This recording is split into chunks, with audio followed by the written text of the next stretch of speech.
Sa edad na 25 years old ay nagpakasal na nga si Claudia Barreto na kapatid ni Julia Barreto kay Basti Lorenzo na anak ng isang buena familia at talaga naman billionaire. Kaya naman ay nagkaroon ng kontrobersya ang magandang kasalan na ito dahil nga nagsalita na ang ama ni Claudia na si Dennis Padilla na out of place daw siya during the wedding. At talaga naman, ibinigay niya lahat ng kanyang sama ng loob dahil daw wedding ng anak niya yun pero para lang daw siyang ordinaryong guest. Ating alamin ang buong kwento.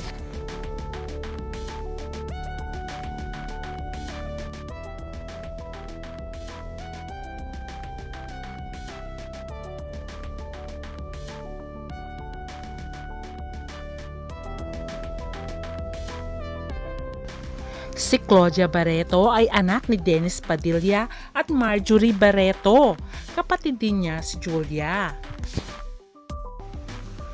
Isang masayang pamilya sana si Dennis at Marjorie Barreto.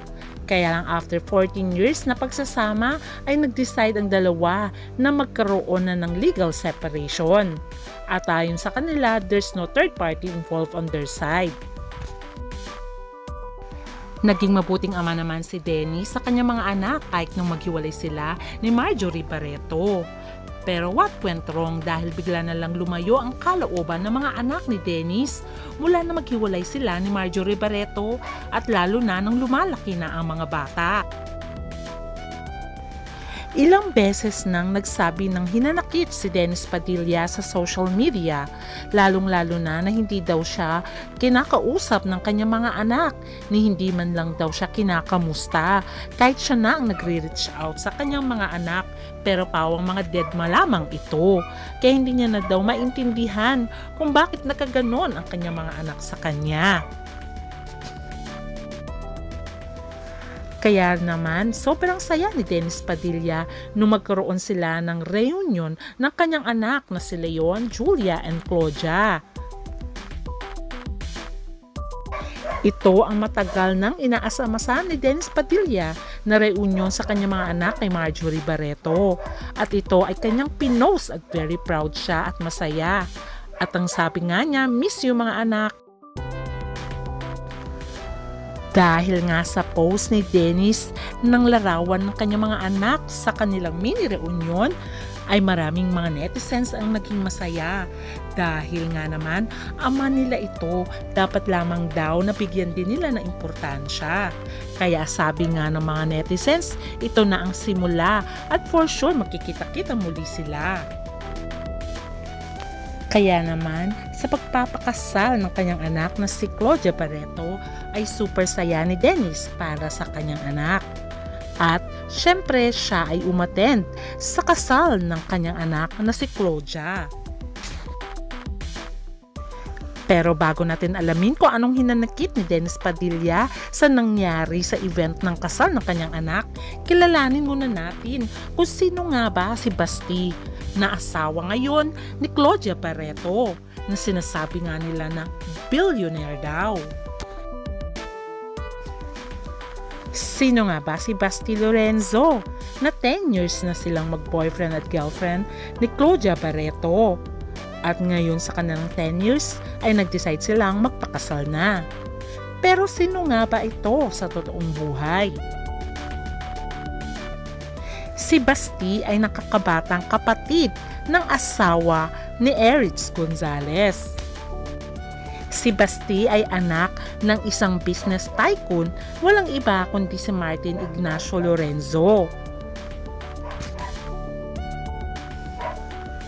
Si Martin Ignacio Lorenzo ang nagpatakbo ng food industry at nag-run ng Del Monte, Philippines.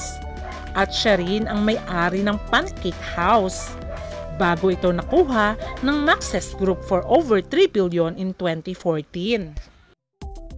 Ang father din ni Basti ang chairman and CEO of Central Azucarera de Tarlac Incorporation, a key player in sugar milling, and holds executive roles in over a dozen companies, including International School for Culinary Arts and Hotel Management and First Lucky Property Corporation. At ang boyfriend din niya ay isang golfer at talaga nananalo ito pagdating sa Manila Golf Club Championships. Ayon pa nga sa kwento ni Claudia, 16 years old lamang siya nang sila ay mag-date ni Basti. At lahat naman daw ito ay pinaalam niya sa kanyang inang si Marjorie Barreto. Inamin ni Claudia na lahat ng nangyayari sa kanyang love life ay alam ng kanyang mommy. Kaya naman very honest siya sa kanyang mom. At ang gusto niya dito sa kanyang boyfriend dati na ngayon ay asawa niya na ay talagang napaka-supportive nito sa kanyang mga goals at sa kanyang ambitions sa buhay. Kaya naman sa kanilang 10 years as boyfriend and girlfriend ay talaga naman tinuldukan na nila ang kanilang pagiging boyfriend at girlfriend dahil sila ay nagpakasal na. Ikinasal na nga si Claudia Barreto sa nobyo nitong si Basti Lorenzo. Si Claudia ay anak ni Marjorie Barreto at Dennis Padilla.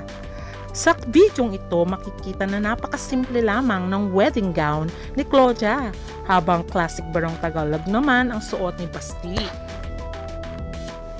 Very intimate at napaka-pribado ng kanilang kasal. Piling-pili lamang ang mga taong dumalo dito. Ikinasal si Claudia Barreto at Basti sa St. James the Great Parish in Muntinlupa City. At ang reception naman ay ginanap sa Lake Hall at Nena Sanctuary in Santa Rosa, Laguna. Kikita rin na umattend si Lucy Torres at Richard Gomez kasama ang kanilang anak na si Juliana dahil best friend niya ni Juliana si Claudia. Okay na sana ang lahat dahil finally ay kinasal na nga si Claudia at Basti. Pero ano tong hinanakit ng kanyang amang si Dennis Padilla at naglabas ng sama ng loob niya sa social media. Makikita naman na umattend si Dennis Padilla sa kasal ni Claudia. May larawan pa nga sila at ganun din ang kanyang inang si Marjorie Barreto. Pero napansin ng mga netizens dito sa larawan na ito na kasama nga ni Basti ang kanyang parents. Pero si Claudia ay si Marjorie lamang ang kanyang kasama. Although invited nga si Dennis. Pero nagkaroon nga ng separate na larawan si Dennis sa kanyang anak at si Basti. Kaya tuloy hindi maiwasan na i-bash ng mga netizens itong si Claudia o kaya ang nanay nilang si Marjorie. Dahil sana hinayaan na lang ni Marjorie ang away nila ni Dennis Padilla. Dahil kasal naman ang kanilang anak yun. Sana doon man lang ay mabuo ang kanilang pamilya during the photo taking. Ang sabi ng mga netizens, since in-invite nyo naman ang tatay nyo sa kasal, di sana hinayaan nyo na lang din na magkaroon ng larawan itong si Marjorie kasama ang newlyweds at ang mga magulang ni Basti para makumpleto man lang ang pamilya. Anong masasabi nyo sa larawang ito? Dapat sana ay kasama ni Dennis si Marjorie para naman nandun ang parents ni Basti at ganoon din ang parents ni Claudia. What do you think? Tama ba ang suggestion ng mga netizens? Ayon sa mga insiders, ang ikinasasama daw ng loob ni Dennis Padilla ay hindi siya ang naghatid sa anak sa altar. May nakuha ng video kung saan ay kasama ni Dennis si Claudia at Basti sa altar pagkatapos ng kasal kung saan kinamayan pa nga ng father of the bride ang kanyang son-in-law. Pagkalipas ng isang oras, pagkatapos siguro ng kasal ay may picture post si Dennis sa kanyang Instagram account na kasulat sa isang yellow pad. At mababasa nga rito, "Grabe kayo, nabudol nyo ko. Father of the bride, naging visitor. Galing nyo."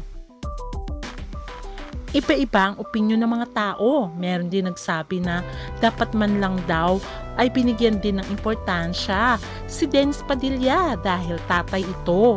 Meron din nagsasabi na sinisira mo ang special occasion ng iyong anak. Moment niya yun. Ba't ka nagsasalita ng ganyan? Iba-iba ang opinyon ng mga tao.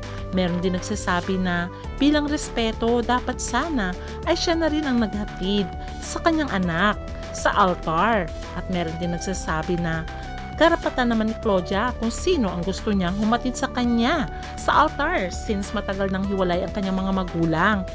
At kanya-kanyang kampihan, marami ding fans na nagsasabi na matagal nang nagre-reach out si Dennis sa kanyang mga anak, pero matitigas lamang ang mga puso ng mga ito dahil daw kay Marjorie Barreto. Pero ano nga ba ang totoong dahilan at ganoon na lamang ang hinanakit ni Dennis Padilla sa kanyang mga anak? At parang nabaliwala siya sa kasal ni Claudia. Ito ang buong katotohanan na ni-reveal ng kanyang kapatid na si Jean. Ayon nga sa kwento ni Jim, ngayon lang po ako magsasalita. By 1 PM nasa charts na po ako. Galing kaming Bulacan, going to Alabang. Ang aga namin gumising 5 AM. Excited ako para kay Kuya Dennis Padilla para sa kasal ng kanyang anak. Ngayon lang kasi ako naka-witness ng kasal na di part ng programa ang ama ng bride. Ayon pa sa kwento ni Jean.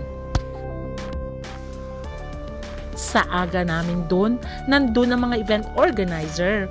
Wala man lang nagsabi na di siya part ng programa. Di kasama sa entourage na maglalakad sa gitna ng papuntang harapan ng altar. At nagtanong nga kami sa organizer kung saan uupo ang nanay namin. Ang sabi kahit saan daw doon. At yung ama, doon na lang daw tumabi sa mga ninong. Kaya kami ni Kuya Dennis, pumunta na lamang kami sa likuran. Ayon pa nga sa kwento ni Jean, napaluwa at napaiyak si Kuya sa mga nangyari. Kaya sabi ko umuwi na tayo after ng simbahan at papicture ka na lamang sa ikinasal. Naawa din ako sa nanay ko kasi naiyak na rin. Nararamdaman ko yung sakit na nararamdaman ng kapatid at nanay ko dahil ama din ako eh. At hindi na mapigilan ni Jean na sinabihan niya si Claudia for disrespecting her father during her big day, just when he had been trying to patch up their relationship for quite some time. Ayon pa sa kanya, ang tagal na ng panahon na nanuyo ng hingi ng atensyon ng ama niyo sa inyong mga anak. Yan ba ang itinanim ng nakapaligid sa inyo? Puro kayo karangyaan at kasikatan, sa inyo na lahat yan. Sanay kami sa hirap at di talaga kami nababagay sa inyo. Ayon pa kay Jean. Ayon pa nga kay Jean, pero ang pinagkaiba natin, yung puso namin at dignidad, di nyo kayang pantayan. Kahit magtanong kayo sa ibang magulang, tama ba o mali ang ginawa nyo sa tatay nyo? Sa huling salita nga ni Jean, sinabi niyang, Dennis Padilla, Valdivia, di pala father of the bride, guest of the bride. Ayon pa sa kanya. Until now ay walang komento si Marjorie at ang kanyang mga anak tungkol sa mga post at hinaing Dennis Padilla sa kanyang mga anak. Kung kayo ang tatanungin, dapat ba ganito ang treatment ni Claudia sa kanyang ama at ganun din ang mga kapatid niya? Na ayon nga kay Jean, matagal na palang nagre-reach out itong si Dennis pero binabaliwala lamang ng magkakapatid dahil daw sulsul na nakapaligid sa kanila. Please comment down. Ayon sa mga netizens na iba ay naluluha din. Sabi nila, mas magiging maganda sana kung nandun ang pagpapatawa dahil sa magandang simula ng pagpapakasal ni Claudia at ni Basti. Sabi nga nila, kung hindi kayo naging magulang ay hindi nyo maiintindihan ang nararamdaman ng mga magulang sa pagbabaliwala ng mga anak sa kanila. Sabihin na natin may pagkakamali, pero wala ba ang pagpapatawad? Lalo na sa special occasion na ganito.